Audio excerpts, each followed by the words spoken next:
BlackRock just shifted $2.1 trillion out of America-linked debt. And most people have no idea what that actually means. If the world's biggest asset manager is quietly de-risking from U.S. bonds, the real question is, what do they see that we don't, and what does that mean for your portfolio? Welcome back to the comments section with Thomas Paul, where we read the financial news so you don't have to implode your brain. Let's start with the headline everyone's throwing around: BlackRock moves $2.1 trillion out of America. Sounds like they loaded up a cargo ship with dollars and sailed into the sunset, right? Not quite. What's actually happening is a massive reallocation of debt exposure. They're not abandoning the United States. They're reducing how much of their bond and dollar exposure is tied specifically to U.S. Treasuries and U.S. government debt, and spreading more of that risk globally. But here's where it gets interesting.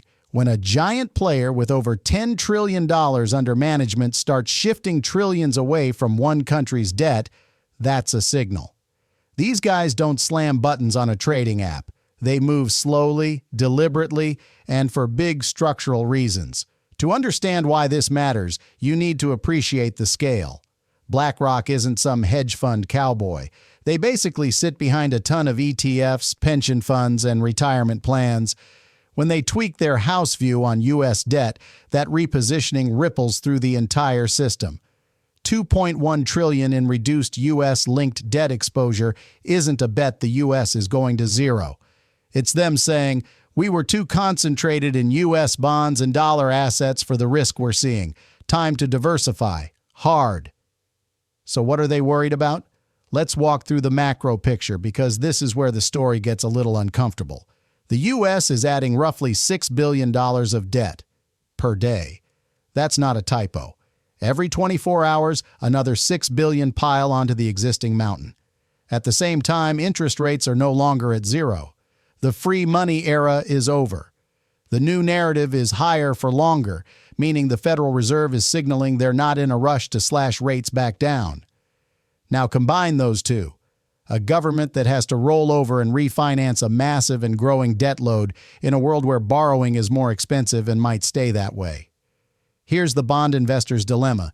Do you lock in long-term U.S. Treasuries at today's yields and hope inflation and fiscal policy don't destroy your real return over 10 or 20 years?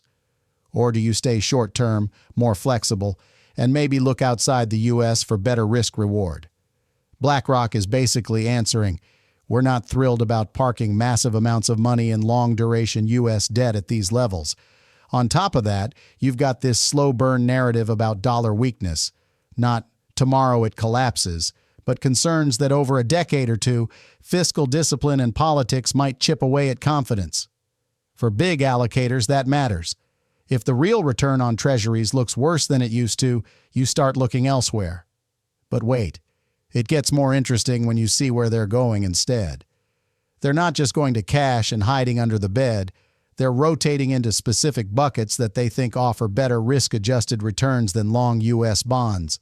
First, developed international markets. Think broad ETFs that track Europe, Japan, and other developed economies. Tickers like EFA or EWJ are examples people talk about. The idea? Other countries are cheaper, less crowded, and not running the exact same fiscal experiment as the U.S. Second, the classic trust no one assets, precious metals, gold, silver, things like GLD and SLV on the ETF side. In a world where people are quietly questioning the long-term value of paper promises, metals are a hedge. Not perfect, not magical, but a way to say, I want something that isn't just another government IOU. Third, they like what I'd call AI margin expanders, big companies that use AI to improve profitability rather than just selling AI hype. So think Amazon, Microsoft, Google. These aren't just tech toys. They're infrastructure for the digital economy. If AI makes them more efficient, that can support earnings even in a choppy macro environment. Fourth, energy and utilities. Boring? Yes, that's kind of the point. Energy exposure through something like XLE, utilities through something like XLU. These are sectors tied to real-world demand. You still need electricity in a recession. You still need fuel. Cash flows there can look more attractive than sitting in a 20-year bond hoping nothing breaks. Fifth, higher yield corporate debt and REITs, so credit that pays more than Treasuries, plus real estate investment trusts that throw off income. Riskier than government bonds, but potentially better compensated for that risk, if you're choosy. So why do all these buckets look more attractive than long-duration U.S. debt right now? Because if inflation is sticky, deficits are huge, and the term premium on long bonds is rising, then the supposedly safe asset starts to have very real long-term risks. When I was about 12, my parents lost most of their savings because they blindly trusted a bank advisor who said, "This is safe, don't worry. No drama, no big crash, just a quiet erosion." The dinner table got very quiet for months. That's when I learned safe is a story, not a guarantee. U.S. Treasuries have that same aura, risk-free. On paper, yes, default risk is tiny, but inflation risk and the risk of lousy real returns over time is very real. That's the part big players are reacting to. So what does this mean for you, the non-BlackRock human? First, don't panic and dump everything U.S. because of a headline. BlackRock is not calling for an immediate collapse. They're managing concentration risk. Second, understand duration risk. A 30-year Treasury is not the same thing as a 6-month T-bill. Long bonds get wrecked if yields rise, and their real returns can be disappointing if inflation doesn't behave. If your bond exposure is all long-term, you're making a very specific bet, whether you realize it or not. Third, check your home country bias. Most U.S. investors are massively overweight the U.S. simply because they live there. That's normal, but not ideal.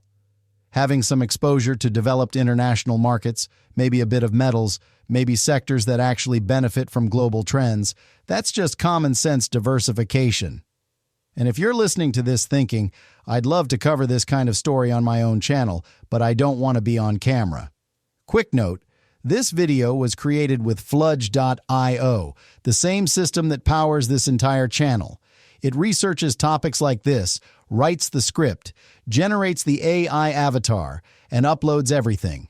You stay in control, review, tweak, hit publish. If you've been wanting to start a serious finance or news channel without burning out or showing your face, check out Fludge.io after this. Now let's address the fear narrative because you're going to see it. This is the end of the dollar. The U.S. is finished. No, this is capital rotation, not a funeral. Is the U.S. fiscal path worrying? Yes. Are long-term treasuries less obviously attractive than they were in a low-rate world? Also, yes. But the dollar is still the primary reserve currency. U.S. debt markets are still the deepest and most liquid in the world. Most big institutions are not pulling out, they're rebalancing. Think of it like this. You realize one stock has quietly become 70% of your portfolio. You still like the company, but that's too much risk. You sell some, buy other stuff, and bring it down to 40%. That's closer to what's happening here. The nuance is, structural risks in U.S. fiscal policy are rising, and giant investors are no longer willing to pretend that doesn't matter. But they're not replacing treasuries with tinfoil hats.